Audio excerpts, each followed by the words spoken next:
fais toujours ce que tu veux dans la vie? Si tu me regardes, je pense que tu as à peu près mon âge, c'est-à-dire, entre 18 et 25 ans pour être assez large et peut-être que tu t'es jamais posé la question, mais peut-être que ce que tu fais actuellement, ça te plaît pas vraiment. Peut-être que le chemin que tu es en train de prendre, c'est pas celui que tu aurais voulu prendre, il y a quelques mois.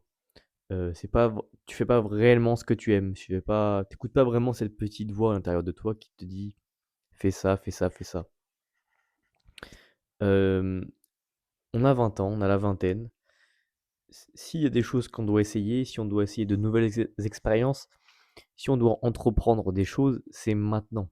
Ce sera pas dans 5 ans, ce sera pas dans 10 ans. J'en sais rien, mais à écouter un petit peu ce que peuvent dire les gens, il y a rien de pire dans la vie que de se dire: «Tiens, à ce moment-là, j'aurais dû faire ça, j'aurais dû essayer ça, mais je l'ai pas fait». Il y a rien de pire que de en fait, de regretter, regretter le temps qui est passé et qu'on n'a pas su exploiter.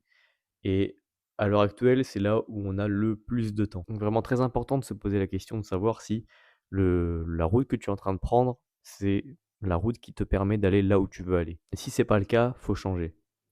Peut-être que tu es encore étudiant ou que tu es sorti de tes études et globalement, le chemin qui t'est tracé, de trouver un travail qui te plaît plus ou moins et de poursuivre comme ça jusqu'à la retraite.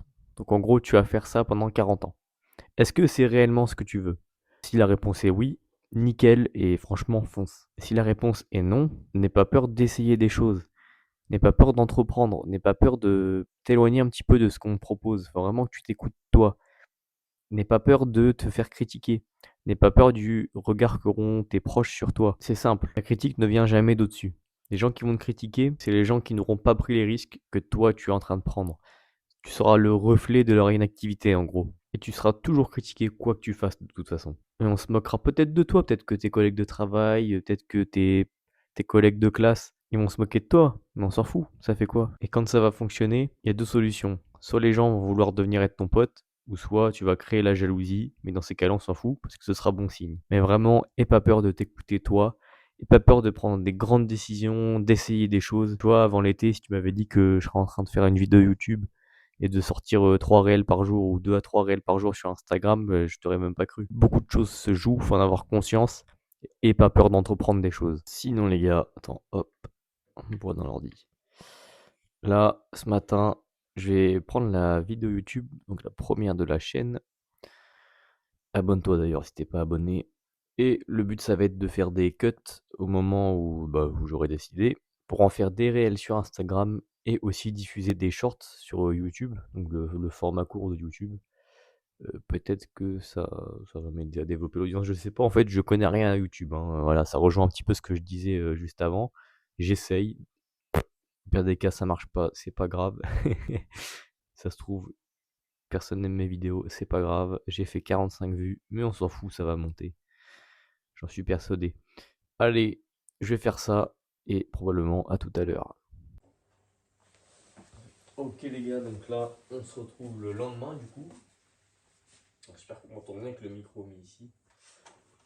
Il est 9 h, ça va être l'heure de préparer la crème de riz pré-workout. J'ai déjà un repas dans le ventre. Je me lève à peu près, là je me suis levé à 6h20, j'ai fait quelques réels.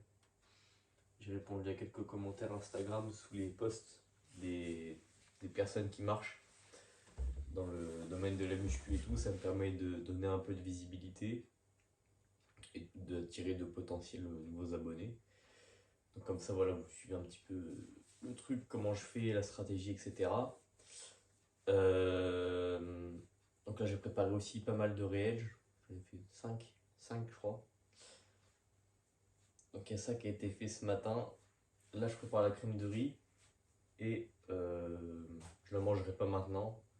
Je pense d'ici une demi-heure. Comme ça me laissera le temps de faire un peu de lecture ou de continuer ce que j'étais en train de faire sur Instagram. Faut que je publie un short YouTube aussi. Tout ce qui est YouTube, faut que je me le rende dans la tête. C'est pas encore naturel. Mais en gros, au programme, 80 grammes de crème de riz, 15 grammes de whey. Ensuite, on a. J'ai mis quoi? J'ai mis une biscotte que je vais écraser par-dessus pour donner un peu un côté croquant, un carré de chocolat noir et 20 grammes, je crois, ou quelques pruneaux. En gros, c'est ça, quelques pruneaux pour donner déjà des fruits, des minéraux. Ça fait un peu de fruits et de glucides. Et j'aime beaucoup les pruneaux au goût aussi. Donc voilà, au programme, donc on va préparer ça. Je vais prendre crème de riz chocolat blanc ou cookies. Chocolat blanc, tiens. Je prends tout sur Fitness World Nutrition. Je vais vous parler un peu de mon format d'entraînement que j'ai actuellement. Donc, alors, faut savoir que début de cette année jusqu'à cet été en réalité, jusqu'au mois de mai, je dirais, j'avais fait une pause de la muscu parce que vraiment j'étais à fond dans les sports de combat, quoi. Donc, c'était MMA, boxe pied-point, etc. Et donc, j'avais vraiment fait une pause de la muscu et j'ai repris au mois de mai, il me semble, vers là à peu près. C'est pas exactement ça, mais c'est à peu près vers là. Et j'avais repris en upper-lower. Je faisais 4 séances par semaine sous ce format-là. Euh, Après, j'avais essayé de faire un push-pull legs. Attends, je faisais. Non, j'avais un mixte upper-lower et un mixte push-pull legs. C'est-à-dire que j'avais upper-lower, repos et push-pull legs. Je crois que c'était ça. Ensuite, j'avais à nouveau changé. Donc là, j'avais changé pour la prog que je suis actuellement. Sachant que je ne suis pas coaché, hein, je me coach moi-même, on va dire. Ce qui n'est pas forcément recommandé, mais c'est ce que je fais actuellement. Ça me permet aussi d'expérimenter des choses, j'essaye des choses, donc c'est aussi pour ça que je fais ça. Et en ce moment, en fait, j'essaye une rotation, donc c'est sur 6 jours. Je fais 2 on, 1 off.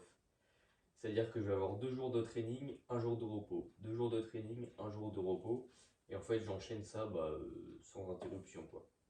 Non, attends, ça se fait sur 6 jours, ça? Non, ouais, 6, c'est ça, ça fait bien 6 jours. Donc j'essaye ça, et je dois avouer que déjà de un ça me plaît, et de 2 progression, parce qu'en fait j'ai mis le focus sur épaules et bras, enfin surtout bras, parce que c'est clairement, j'ai zéro épaule et zéro bras, donc j'ai mis le focus dessus. En ce moment je fais ça, donc dans mes séances j'ai une séance épaules-bras, ensuite je vais faire les jambes, donc après j'ai mon jour de repos, ensuite je fais pec bras. J'avais juste pec biceps et je faisais un peu de mollet à la fin, mais du coup j'ai rajouté triceps. Enfin, j'ai juste un seul exo pour les triceps, hein. Je fais des dips au poids du corps en fin de séance. Je reste assez droit, c'est vraiment. Et ensuite, la dernière séance, c'est dos-épaule. C'est celle que je vais aller faire tout à l'heure. Que je vais d'ailleurs, je ne vais pas vous filmer, hein. J'ai déjà filmé la séance d'hier. Donc voilà, et je tourne comme ça, je répète. Et ça me plaît, voilà, ça suit son cours, je reste dessus. Là, ça fait 5 semaines, je crois. 5 ou 6, je sais plus. Et en fait, c'est bien parce que du coup, ça fait de la rotation, ça fait du changement. J'ai beaucoup de fréquences sur les bras et les épaules, du coup. C'est vraiment quelque chose que j'aime faire actuellement. Et du coup, je suis là-dessus et je reste là-dessus. Et j'ai fini de préparer le pré-workout. Voilà. Hop, je vais mettre ça de côté. Et voilà, donc c'est la fin de cette vidéo. J'espère que ça vous aura permis de me connaître un peu plus. C'était surtout ça le principe. Il n'y a pas eu de format très théorique comme ce que je peux faire d'habitude sur Instagram ou quoi que ce soit. Il n'y a que sur Instagram, il y a quelques trucs qui ont changé quand même. Et donc justement, si tu ne me suis pas encore sur Insta, je te le mets en description. Tu n'auras plus qu'à aller voir. Il y a encore plus de contenu, de stories, etc. tous les jours. N'hésite pas à mettre en commentaire ce que tu en as pensé, si tu as des recommandations à me faire sur la manière de filmer, la manière d'animer, s'il y a des sujets que tu aimerais que je traite, ou même si tu as des questions relatives à ce que tu veux d'ailleurs. Sur ce, je te dis à très vite et bonne soirée ou bonne journée selon quel moment tu regardes la vidéo. Allez, salut!